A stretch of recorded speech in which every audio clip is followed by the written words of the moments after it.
Hello there my fellow holotable heroes and welcome to another fleet guide video. You'll be able to find this and all my other fleet guides on my SWGOH for Life website. If you haven't seen it yet, go and check it out. There'll be a link in the description below. In this particular video, I'll be going up against Home 1 fleet, so that's the Millennium Falcon, Beastan and Big starting what's arguably probably the best Home 1 fleet at the moment. Obviously with people that haven't been unlocking Profundity, they might use their Falcon with Profundity and they would have even a weaker Home 1 fleet. So this really is kind of the worst case scenario, if you will, if you're trying to counter Home 1. Home 1 like Finalizer is not all that great on defense just because AI doesn't know what they're doing, similar like Finalizer, but can be a powerful tool on offense, countering many fleets out there, including the Executor triple attacker lineup that's becoming quite popular these days. So definitely overall recommendation, Home 1 to be used on offense, unless maybe you're using Millennium Falcon with Profundity, then you can just put it on defense as a leftover, because Home 1 without Falcon can't really do a whole lot. So all fleets except Raddus here can counter Home 1. I'll actually show you at the end of the video as well, when I was trying to get Raddus versus Home 1. It didn't work too well, but at least you got 7 other fleets that can defeat Home 1 quite easily. So let's just kick off first, I guess, with kind of, for me personally at least, the OG Home 1 counter, which is the Finalizer. Now we even have a TIE Echelon available, whereas originally we did not. And these ones with Beastan in the starting lineup with a fast Beastan were sometimes a little bit challenging, but TIE Echelon makes this a little bit more consistent. You know, there is no threat that they might just go after your TIE Silencer or something because they're in stealth. TIE Echelon, obviously the taunt will get dispelled by Falcon quickly, but at least other ships are in stealth, so they have to keep going after TIE Echelon.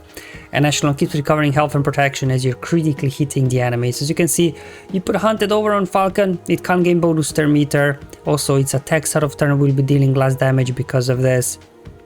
We took care of Biggs very quickly, bringing in the TIE Fighter, the OG one, not Special Forces, just for some turn meter gains here. We don't really need to control those stuns like maybe versus Executor.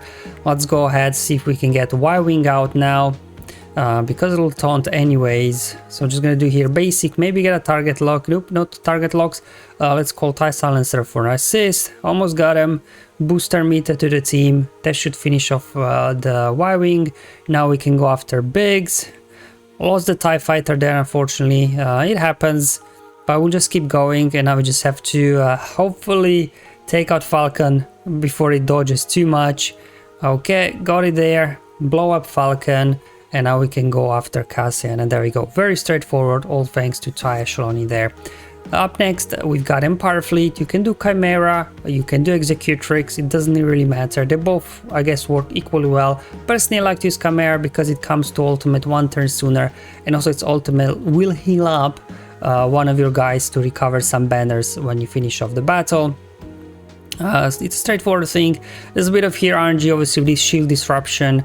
They did get shield disruption over on TIE Bomber, but TIE Bomber is quite durable, should be able to take it. You bring in TIE Interceptor, clear off all the debuffs from your guys, and then you can go ahead and do here an AoE.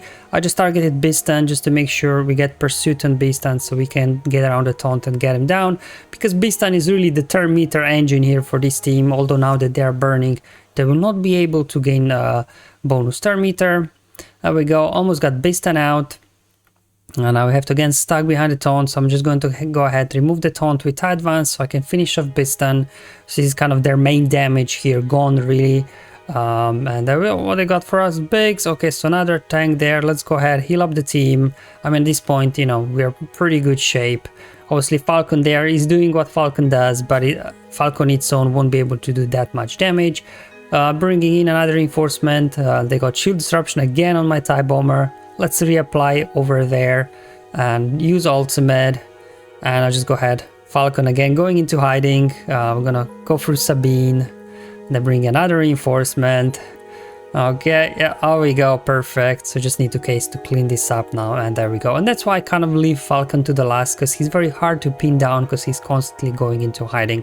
Moving on, we've got Negotiator. I mean, Negotiator should be straightforward match here because of the days and everything that we have going on. I like to bring in 5s, so you can just go ahead, tap Falcon, let Falcon do its thing and wiggle, go into hiding, so we didn't have to worry about Falcon doing anything here anymore. Now, unfortunately, again, shield disruption did land there on my Y-wing. Not a ideal start, but we'll just keep going. Let's do mass assist. The one ship I wanted target lock on, the Falcon, he didn't get, so then 5s with AoE could actually potentially there one-shot Falcon with his big attack if Falcon would be target locked. That's why I didn't use the big hit there from 5s, because there's no point of doing it if we don't have target lock on Falcon. Let's go ahead, clean off that shield disruption. I'm going to put a second taunt over on 5s, because remember, Falcon can dispel on the basic just in case, so we have 2 taunts. But anyway, not needed. One more hit and Falcon is down. Then we've got Malevolence next. Again, hopefully kind of straightforward thing, you know, we get buzz droids spreading. Obviously with Falcon in there, its allies will be cleansing whenever they get 3 or more debuffs on them, so you have to a little bit manage debuffs here so they don't lose buzz droids too quickly. But on the upside, if they do cleanse of buzz droids, they will get ability blocks, so it'll slow them down in one way. So there we go. Y-wing cleanse itself off, so let's go ahead, reapply those buzz droids, so hopefully we can get Y-wing down as quickly as we can. Okay, we got an AoE, but obviously with Malevolence it's not going to be a high banner win just because we have no way of recovering health and protection. Sunfuck is about to go. Oh, they switched over to Hyena Bomber. There we go, Y-wing finished off. Let's go ahead, bring in Spy. Obviously now with only 2 targets left, they will both get 4 taunt on them. I'm not gonna go after Falcon because, you know, it has higher evasion because of the buff.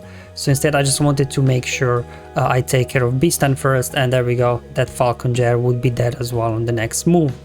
And now we got obviously some overkill battles here, Executor versus Falcon. I mean, shouldn't be too difficult, I guess.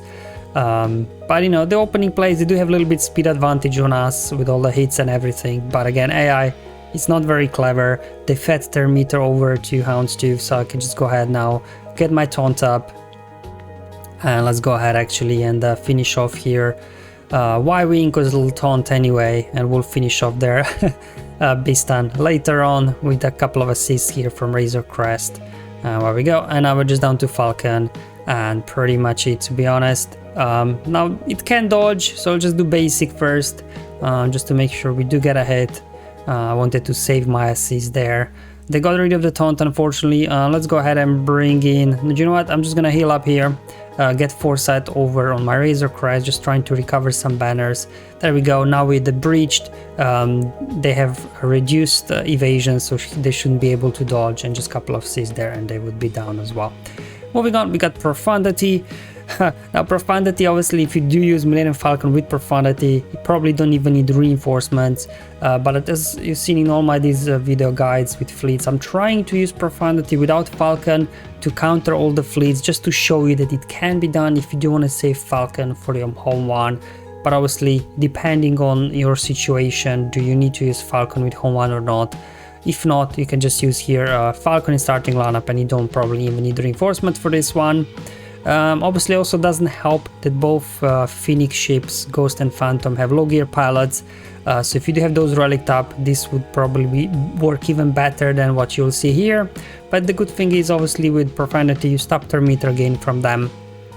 They also can't critically hit your cargo ships and Rebel Y-wing, so again, really reduce their damage. They did get shield disruption unfortunately here on my Y-wing, so let's see if we can keep it alive. Luckily no critical hits, but yeah, lost Y-wing there unfortunately. Again, if you would have Falcon this wouldn't happen, but I just wanted to show you, you can get it done. It's not going to be the cleanest, but it gives you the flexibility of keeping your Falcon with home one. We're slowly making towards download progress. There we go, heal the way up these 3 ships. Obviously Raven's Claw is not really benefiting much from Profundity, but it is just an extra ship there, also 5-star at this point, and not obviously the most effective. So there you go, Profundity doesn't really need a whole lot to handle home one. And in terms of mirror matches, you probably don't want to do this unless obviously your Beastan is faster than their Beastan. In this case, this is straightforward. If your Beastan is slower, things could get ugly real fast if they're getting assists or not, but because my Beastan is faster, obviously I can get my turn meter train going with the target locks, finished off their Falcon before they even get a turn, and at this point should be a straightforward battle. Let's go ahead, clean up Biggs there. We're just going after Y-wing next, trying to get it down. Let's go ahead and bring in Cassian, snipe out over there, big stun, big hit over there. They're bringing in Biggs, so I'm just gonna go through him first. Let's go ahead, and there we go, pretty much game over, just because my beast stun went first. But if their beast stun would be faster, I wouldn't recommend you doing this, because it's gonna be quite a bit of an RNG fest, I believe, with assists and things like that. And finally, the one you definitely should not try. I mean, you can maybe take out a ship or two, but the reason why Raddus does not work versus Home 1 with Millennium Falcon on its basic will be dispelling your buffs. And obviously Holdo relies all about the Deflector Shield buff, which recovers protection when you get a turn. It grants you foresight, so when you use special ability with your resistant ships, it will reduce the cooldown of Holdo maneuver, and as well when you have foresight you can evade attacks. But with Falcon constantly dispelling on its basic, the Deflector Shield and everything, it will be very difficult for you to get things going. So this battle that I'm showing you, if you do have to try Raddus versus Home 1, at least I was able here to get to Holdo maneuver, but this was really the best case scenario, really.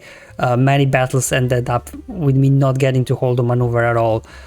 So definitely not something I would recommend, but I just wanted to show you how the battle goes regardless, in case you really have no other choice and you just throw Raddus in there and hopefully take out a ship down or two. If you get to Holdo maneuver, you can probably then clean up with just some leftover fleet. But again, not the most recommended thing. You'll see, like, Falcon is totally tearing us apart here. Deflector Shield as well. I'm gonna lose my own Falcon in a moment, and without Falcon gun I don't really have a whole lot of firepower. I was able here to get to the Holdo maneuver, obviously knock out Home 1, but you would still have to deal with the cleanup here. If you do come, you know, you've got still Y-Wing in there, you still got Millennium Falcon, so you know, this, even without Home 1, these guys can still do some damage, but at least they won't be dispelling buffs anymore without Home 1 in the leading slot. Alright guys, hopefully this video was useful and helpful, just showing you all the fleets, how they fare versus Home 1 Millennium Falcon. Let me know if you find it useful or not in the comments below or on my Discord server, but until then, have fun, enjoy life, and may the RNG be with you, my friends.